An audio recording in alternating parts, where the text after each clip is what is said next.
Existem fases da vida em que a mudança não acontece fora, acontece dentro, silenciosamente, sem anúncio, sem ruptura visível, sem explicação pública. Você continua nos mesmos lugares, com as mesmas pessoas, nas mesmas rotinas, mas algo dentro de você já não ocupa o mesmo lugar de antes. A forma de sentir mudou, a forma de pensar amadureceu, a forma de se posicionar se reorganizou e, inevitavelmente, quando alguém se reorganiza por dentro, os vínculos ao redor começam a revelar o que realmente são. Alguns se aprofundam, alguns se ajustam, alguns resistem e outros apenas permanecem por inércia emocional. Não é uma fase de rompimento imediato, mas é mais sutil que isso. É uma fase de percepção. Percepção de desalinhamentos, de distâncias que não existiam, de ruídos onde antes havia fluidez. Porque crescer internamente não afeta só você, afeta a forma como você se conecta. Esta série não fala de términos, fala de reposicionamentos, do que acontece com as relações, depois que você já não é mais a mesma versão que sustentava. O que acontece com as relações depois que você já não é mais a mesma versão que sustentava. Existe um momento silencioso dentro de alguns vínculos, em que conversar deixa de ser algo natural e passa a exigir esforço interno. Não porque falte assunto, mas porque falta correspondência emocional. Você fala, mas percebe que precisa adaptar o tom, filtrar palavras, suavizar ideias. Aquilo que antes era espontâneo, agora precisa ser traduzido. Traduzido para não ferir, traduzido para não gerar ruído, traduzido para caber no campo emocional do outro. E, aos poucos, algo começa a cansar por dentro, porque toda tradução prolongada gera desgaste. Não é só falar, é ajustar frequência o tempo inteiro. As línguas internas já não coincidem mais. Os mapas emocionais mudaram. O que antes era entendimento direto, agora precisa de legenda afetiva. E quando um vínculo passa a exigir tradução constante, não é a comunicação que está difícil. É o nível de consciência que já não é o mesmo.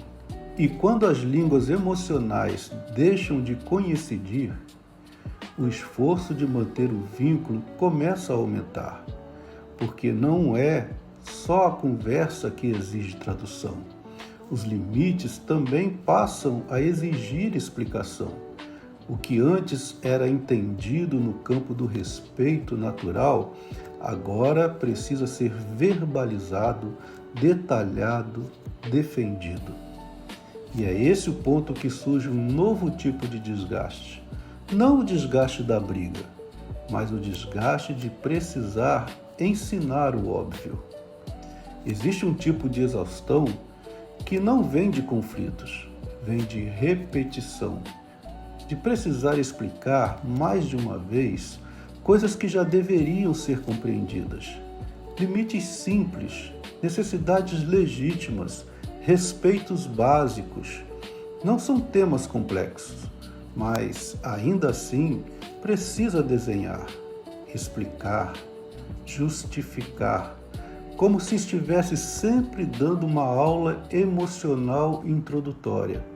E o que cansa não é o limite em si, é a sensação de estar sempre no papel pedagógico da relação, sempre ensinando, sempre orientando, sempre ajustando, enquanto o outro permanece no lugar de quem ainda não percebeu, Com o tempo, isso produz um desgaste silencioso, porque relações maduras não exigem didática permanente.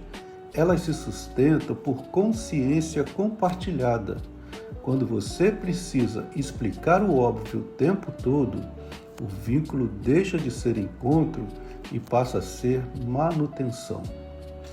Quando o limite precisa ser explicado muitas vezes, algo dentro da relação começa a mudar de função.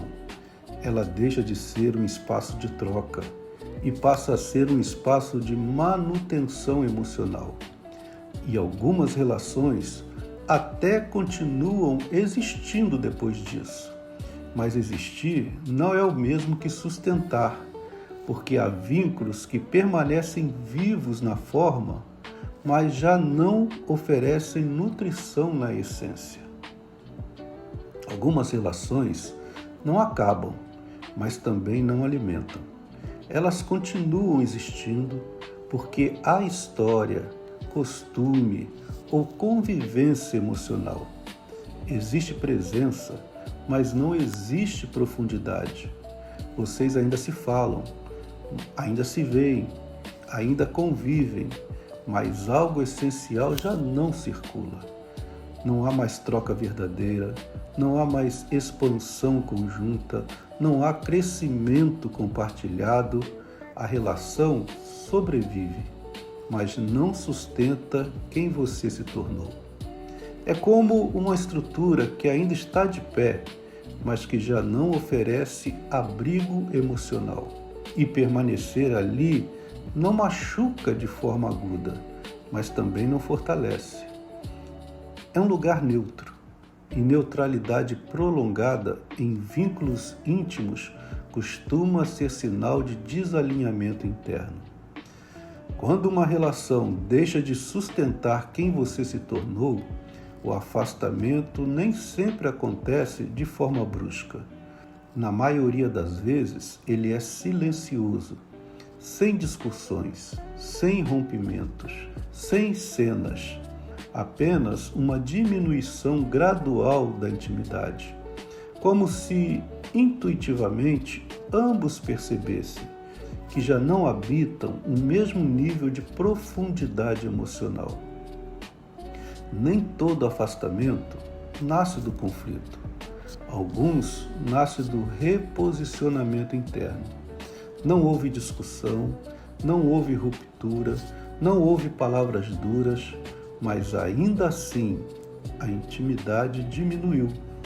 Os assuntos ficaram mais superficiais, os encontros mais protocolares, os silêncios mais longos e menos confortáveis.